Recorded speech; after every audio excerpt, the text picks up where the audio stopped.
Welcome back everyone, welcome to another episode of জ্ঞান ভালোবেসে জ্ঞান। আজকে আমরা 3 কোয়েশ্চেন্সের একদম শেষ পোর্শনটা পড়ব। পার্ট 6টা আমরা দেখব আজকে। তার আগে তোমাকে একটা ব্যাপার বলে দিই, যদি এর সঠিক বাংলা মানে সহযোগে তুমি পড়তে চাও এই টেক্সটটাকে, দেখো নিচের ডেসক্রিপশানে আমাদের ওয়েবসাইটের লিঙ্ক দেওয়া রয়েছে, সেখানে একদম যথাযথ বাংলা মানে সহযোগে, মানে যে মানের সাথে তুমি রিলেট করতে পারবে একদম সঠিক বাংলা মানে উইথ ওয়ার্ড নোটসও দেওয়া রয়েছে। দেখো তোমার দারুণ কাজে লাগবে। অবশ্যই আমাদের ওয়েবসাইটে যাও এবং প্রয়োজন পড়লে সেখান থেকে পড়ে দেখো। অন্যান্য জায়গায় দেখছি প্রচণ্ড আজে বাজে মিনিং দেওয়া রয়েছে, তো আমাদের ওয়েবসাইটে একদম সঠিক বাংলা মানে সহযোগে তুমি পড়তে পারবে।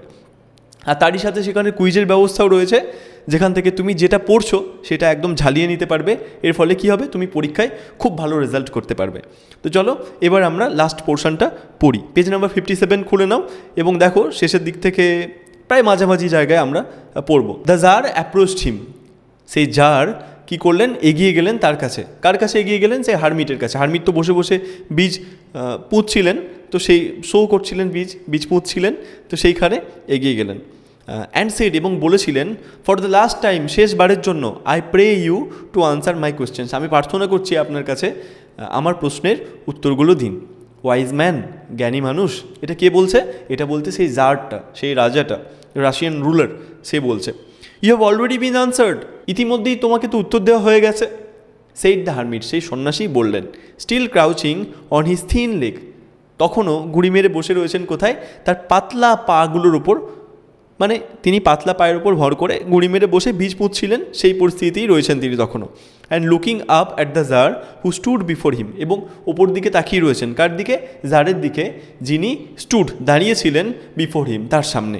আশা করছি এইটুকু তুমি খুব ভালোভাবে বুঝতে পেরে গেছো। হাউ আনসার্ড, কীভাবে উত্তর দেওয়া হলো।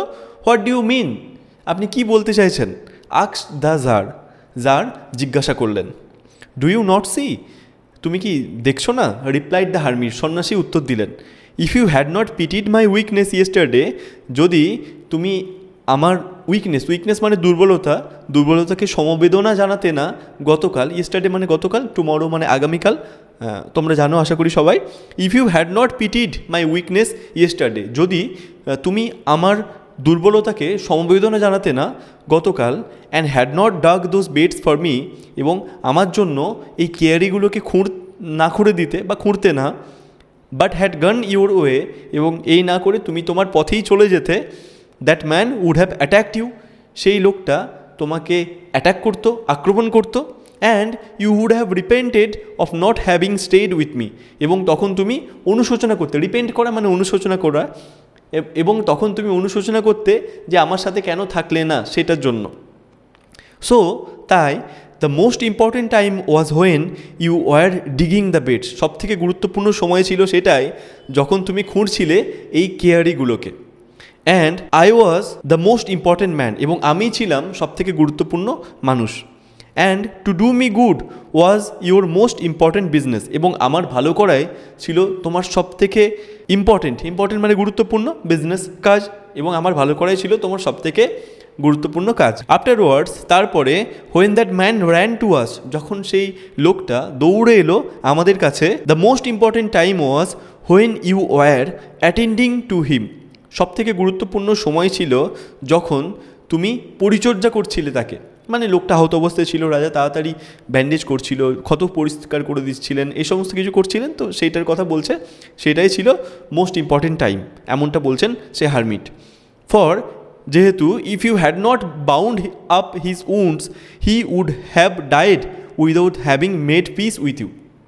দেখো আরেকবার বলছি, ফর, যেহেতু, if you had not bound up his wounds, যদি তুমি ওর ক্ষতস্থানটা বেঁধে না দিতে, he would have died without having made peace with you, সে মারা যেত তোমার সাথে শান্তি স্থাপন না করেই। তো আশা করছি তুমি বুঝতে পেরেছো, সমস্ত ব্যাপারগুলো যদি না ঘটতো, লোকটা যদি মারাই যেত, তাহলে কি শান্তি স্থাপন করতো?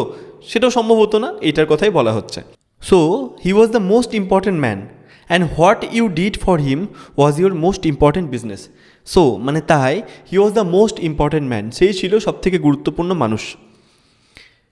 And what you did for him was your most important business, এবং তুমি তার জন্য যা করেছিলে সেটাই হচ্ছে তোমার সবথেকে গুরুত্বপূর্ণ কাজ। রিমেম্বার দেন, মনে রেখো তাহলে, there is only one time that is important, শুধুমাত্র একটাই সময় রয়েছে যেটা সবথেকে গুরুত্বপূর্ণ, কি? নাও, এখন যেটা ঘটছে সেটাই এই সময়টাই সবথেকে গুরুত্বপূর্ণ। It is the most important time, এটাই হচ্ছে সবথেকে গুরুত্বপূর্ণ সময়। Because it is the only time when you have any power, এটাই হচ্ছে একমাত্র সময় যখন তোমার কোনো ক্ষমতা রয়েছে। মানে তুমি চাইলেই তোমার কাজগুলোকে এখন চেঞ্জ করতে পারবে। তুমি হয়তো কোনো খারাপ কাজ করতে যাচ্ছ, তোমার যদি ইচ্ছা হয়, তোমার হাতেই সেই পাওয়ারটা রয়েছে, তোমার হাতেই ভালো করারও পাওয়ার রয়েছে, তোমার হাতেই খারাপ করারও পাওয়ার রয়েছে। তুমি যেটা চাইবে তুমি সেটাই করতে পারবে, এবং কখন করতে পারবে? এখন। তুমি খারাপটা করে ফেলে তুমি হয়তো অনুশোচনা করছো, তখন তো আর খারাপটাকে চেঞ্জ করতে পারবে না, তোমার কাজ করাটাকে চেঞ্জ করতে পারবে না অবভিয়াসলি। তো এই জন্য বলা হচ্ছে the most important time is now. It is the most important time because it is the only time when you have any power. তারপরে দেখো পরের লাইনটা, the most necessary man is he with whom you are, এবং সবথেকে প্রয়োজনীয় মানুষ হচ্ছেন তিনি যার সাথে তুমি রয়েছো। ফর নো ম্যান নোস, যেহেতু কোনো মানুষ জানে না whether he will ever have dealings with anyone else, অন্য কারুর সাথে তার কোনো লেনদেন থাকবে কি না। And the most important affair is, এবং সবথেকে গুরুত্বপূর্ণ কাজ হলো টু ডু হিম গুড, তার ভালো করা। Because for that purpose alone was man sent into this life, শুধুমাত্র সেই কাজের জন্যই, সেই পারপাসের জন্যই মানুষকে এই জীবনে পাঠানো হয়েছিল। দেখো, man was sent into this life, মানুষকে পাঠানো হয়েছিল এই জীবনে। তো আশা করছি তুমি খুব ভালোভাবে বুঝতে পেরে গেছো পার্ট 6টাও। এরই সাথে সাথে আমরা 3 কোশ্চেন্সটা শেষ করে ফেললাম। অবশ্যই ডেসক্রিপশানটা দেখো, সেখানে দেখবে এই টেক্সটটার সম্পূর্ণ বাংলা মানে সহযোগে টেক্সটটা একদম পেয়ে যাবে তুমি। আশা করছি টেক্সটের মধ্যে তোমার কোনো রকম অসুবিধা হয়নি। যদি কোনো রকম সমস্যা থাকে অবশ্যই কমেন্ট করে জানিও। ভিডিওটিকে লাইক করে দাও, চ্যানেলটিকে সাবস্ক্রাইব করে নাও, আর ডেসক্রিপশানটা চেক করো, দেখবে সেখানে অনেক গুরুত্বপূর্ণ লিঙ্কস দেওয়া রয়েছে, যার মধ্যে গিয়ে এর সঠিক বাংলা মানে তুমি পেয়ে যাবে আমাদের ওয়েবসাইটের মধ্যে। তারই সাথে আমাদের ওয়েবসাইটে কুইজেরও ব্যবস্থা রয়েছে, যেখানে গিয়ে তুমি অবশ্যই এই যা কিছু পড়লে সেগুলোকে ঝালিয়ে নিতে পারবে, এবং তোমার দারুণ মার্কস আসবে এক্সামে। তো সেগুলোকে ব্যবহার করো, এগুলোকে ফ্রি অফ কস্ট তুমি ব্যবহার করতে পারবে। So don't worry about it. তো আজকের এপিসোড এখানেই শেষ করছি। পরের কোনো এক টেক্সটের সাথে দেখা হবে আবার তোমার সাথে। ততক্ষণের জন্য হ্যাপি রিডিং।